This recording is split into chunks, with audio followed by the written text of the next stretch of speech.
Hello everyone, जय हिंद, नमस्कार, welcome you all to mission competition. आप सभी का स्वागत है। सबसे पहले आप सभी को राधे राधे, जय श्री राम। सो दोस्तों देखिए, कल था 20 मार्च, ठीक है।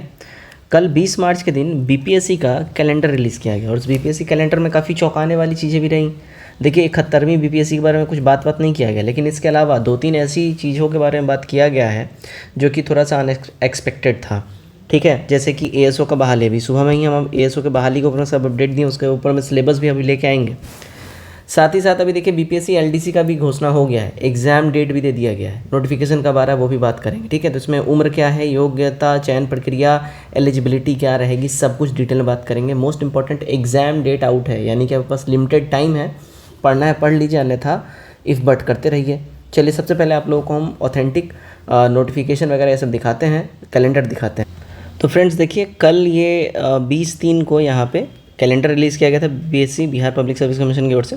और टीबीडी का मतलब होता है टू बी डिसाइडेड, ठीक है। अभी डिक्लेयर नहीं किया गया है, टू बी डिसाइडेड।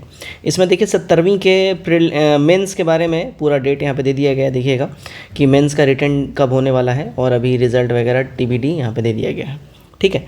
इसमें जो आप नीचे जब स्क्रॉल डाउन करिएगा तो आपके लिए यहाँ पे देखिए असिस्टेंट सेक्शन ऑफिसर यानी कि एएसओ का पोस्ट यहाँ पे 41 यहाँ पे दिया जा रहा है। एग्जामिनेशन प्रीलिम्स का यहाँ पे 13/7 को दे दिया गया है, ठीक है। साथ ही साथ देखिए एलडीसी का भी 26 पद पे बहाली आने जा रही है, ठीक है। एलडीसी का इसका देखिएगा 20/7 को इसका जो है यहाँ पे आपको एग्जामिनेशन डेट दे दिया गया है, यानी कि आपको इससे ठीक 7 दिन के बाद 20 जुलाई को एग्जामिनेशन आपका हो जाएगा एलडीसी का, और 13 जुलाई को एग्जामिनेशन हो जाएगा एएसओ का। अब सबसे पहले इसका हम लोग सिलेबस वगैरह देख लेते हैं, क्या एलिजिबिलिटी रहता है और क्या सब कुछ रहता है, पहले डिटेल में देख लेते हैं। पहले मैं आपको बता दूं, देखिए लास्ट जो इसका बहाली आया था 2022 में इसकी बहाली आई हुई थी, मैं आपको पहले बता देता हूँ, ठीक है। तो 2022 के बहाली के अनुसार ही हम लोग आपको सारा एज और क्राइटेरिया वगैरह भी हम डिस्कस आपके साथ करेंगे। इसका नोटिफिकेशन अभी कब आने जा रहा है इस पर अभी हम लोग आगे बात करेंगे, ठीक है। लेकिन यहाँ पे आपके सामने एग्जामिनेशन डेट यहाँ पे दे दिया गया है, आपके लिए इंपॉर्टेंट है। आप ये एग्जामिनेशन डेट पे फोकस करिए और पढ़ाई में जुट जाइए। चलिए देखिए, पहले नोटिफिकेशन देखिए जो 2022 वाला था। तो देखिएगा यहाँ पे जो 2021 में 4/2021 ये यहाँ पे विज्ञापन संख्या था। इस समय भी देखिए 24 पोस्ट के लिए ही ये रिक्तियाँ निकली थी, ठीक है। मोस्ट इंपॉर्टेंट 24 पोस्ट के लिए रिक्तियाँ निकली थी। चलिए इसमें डिटेल में हम लोग सब कुछ बात कर लेते हैं, ठीक है। सबसे पहले देखिएगा सैलरी वगैरह, वेतनमान सब कैसे रहेगा। तो देखिए लेवल 2 का ये जॉब है और इसमें जो आपकी इनिशियल बेसिक सैलरी आपको दी जाएगी 19,900 और 63,200। तो यहाँ पे जो आपकी रफली जो सैलरी बनेगी, यहाँ पे सैलरी आपकी लगभग 35,000 के आसपास जो है आपकी यहाँ पे सैलरी बनेगी, ठीक है। यहाँ पे मोस्ट इंपॉर्टेंट है, अगर आप 12वीं पास हैं, इंटरमीडिएट केवल हैं, भारत के किसी भी रिकग्नाइज्ड बोर्ड से आप ये फॉर्म भर सकते हैं, ठीक है। अब देखिए तकनीकी योग्यता में आपको चाहिए कंप्यूटर संचालन और कंप्यूटर टंकन, यानी कि कंप्यूटर का आपको पास बेसिक नॉलेज होना चाहिए और टाइपिंग आना चाहिए।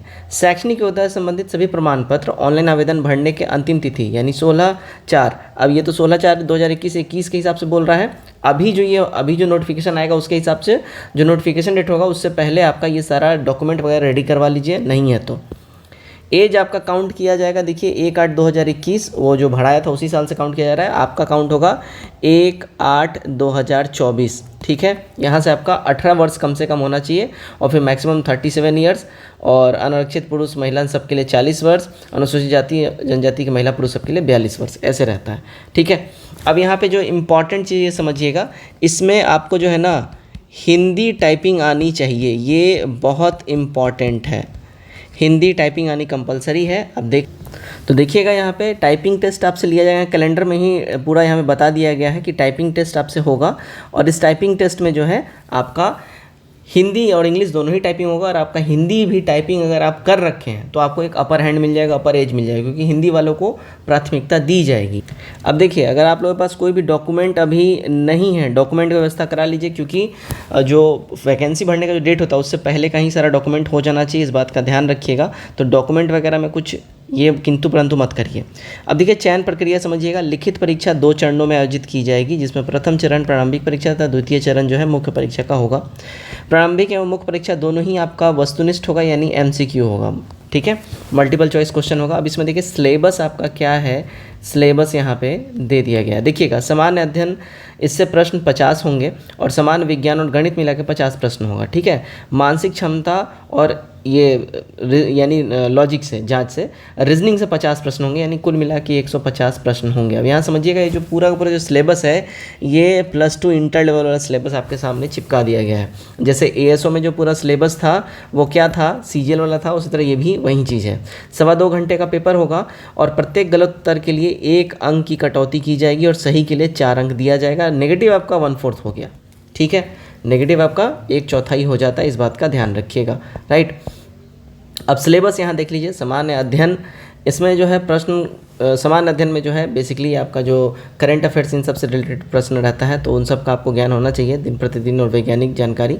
इसमें बिहार, भारत और बिहार के मूल वासी, बिहार राज्य के बाहर के निवासी अभ्यर्थियों को आरक्षण का लाभ दे नहीं होगा, मतलब बिहार राज्य के जो भी हैं, ठीक है। अब यहाँ पे देखिएगा, अनुसूचित जाति जनजाति का ये प्रमाण पत्र आपको अपलोड करना है, ये सब ध्यान रखिएगा। हाँ, तो सिलेबस का यहाँ देखिएगा, यहाँ पे क्या आपसे बोला जा रहा है कि बिहार और भारत और साथ ही साथ इसके पड़ोसी देश संबंधी विशेष रूप से यथासंभव प्रश्न यहाँ पे पूछे जा सकते हैं। समसामयिक यानी कि यहाँ पे करंट अफेयर्स हो गया, वैज्ञानिक प्रगति, राष्ट्रीय अंतर्राष्ट्रीय पुरस्कार, भारतीय भाषाएं, पुस्तक, लिपि, राजधानी, मुद्रा, ये सब पूछेगा। भारत और उसके पड़ोसी देशों में पड़ोसी देशों का इतिहास, भारत का इतिहास, संस्कृति, भूगोल, आर्थिक परिदृश्य, स्वतंत्रता आंदोलन, भारतीय कृषि तथा प्राकृतिक संसाधन। और सामान्य विज्ञान में देखिए, इसमें सामान्यता 10th लेवल का आपसे साइंस पूछता है, जिसमें फिजिक्स, केमिस्ट्री और बायोलॉजी तीनों ही रहता है इसमें, ठीक है जी। और मैथ में जो है यहाँ पे 10th लेवल का आपसे मैथ भी पूछेगा, ये भी ध्यान रखिएगा, उसमें अर्थमेटिक का जो है वेटेज ज़्यादा रहता है। रीजनिंग में आपका जो बेसिक रीजनिंग जो पूछता है यही रहेगा, आप रीजनिंग का स्क्रीनशॉट ले लीजिए, क्या क्या आपसे पूछेगा, ठीक है। मेधा सूची जो मेंस में जो आपका नंबर आएगा उस बेसिस पे मेरिट लिस्ट तैयार किया जाएगा। अब बात कर लेते हैं, देखिए अभी एक हमारा जो प्रीवियस वीडियो बना है ASO का वैकेंसी को लेकर, BPSC जो अभी असिस्टेंट का आने वाला है, ठीक है, उसके ऊपर एक छात्र का ऐसा कमेंट था, खाली मतलब रॉन्ग इन्फॉर्मेशन देते हैं, नोटिफिकेशन कहाँ आया है। तो मैंने उसमें कहाँ बोला है कि नोटिफिकेशन आ चुका है, कैलेंडर आया है, कैलेंडर में एग्ज़ाम डेट आ गया, और मैंने उस वीडियो में क्लियरली बोला है नोटिफिकेशन, ऑफिशियल नोटिफिकेशन आने वाला है, ठीक है। तो शायद उनको समझने सुनने में शायद तकलीफ़ होती होगी, या ऐसा नेगेटिव, जैसा मैंने आपको प्रीवियस हर बार बोला है कि बहुत ऐसे छात्र होते हैं जिनको उल्टा लिखने में अच्छा लगता है, तो वो लोग उसी कैटेगरी के हैं। अब बात करते हैं इसका, देखिए नोटिफिकेशन कब आ सकता है। देखिए इसका नोटिफिकेशन जो है, आपको ध्यान रखिएगा, इस मंथ यानी मार्च लास्ट तक आपको इसका नोटिफिकेशन देखने मिल जाएगा, क्योंकि ध्यान रखिए अप्रैल, मई, जून, जुलाई में जो है आपका एग्जामिनेशन ही है, 20 जुलाई को इसका पेपर है, तो आपको मार्च लास्ट या अप्रैल फर्स्ट वीक में आपको इसका नोटिफिकेशन देखने मिल जाएगा। प्रोबेबल चांस है अप्रैल फर्स्ट वीक में दिख जाएगा, क्योंकि फिर 1 महीने का आपको समय दिया जाएगा और 1 महीना गैप करके फिर आपका एग्जामिनेशन ले लिया जाएगा। तो आपका जो है अप्रैल में इसका 100% नोटिफिकेशन दिख जाएगा। इसके लिए आपका टाइपिंग स्पीड अच्छा होना चाहिए, 35 वर्ड्स पर मिनट का आपका स्पीड इसमें कंपलसरी है, वो होना चाहिए। और नेगेटिव बड़ा कम देते हैं ये लोग, 3% के आसपास का नेगेटिव जो है टाइपिंग में ये लोग इग्नोर करते हैं, उससे ज़्यादा का नहीं करते हैं, ठीक है। तो इन सब चीज़ों का ध्यान रखिएगा। तो अगर आपका टाइपिंग अच्छा है और साथ में हिंदी टाइपिंग भी आप जानते हैं, तो सोने पे सुहागा है, 200% ये फॉर्म भरिए, फिर आपकी नौकरी रखी हुई है। जय हिंद।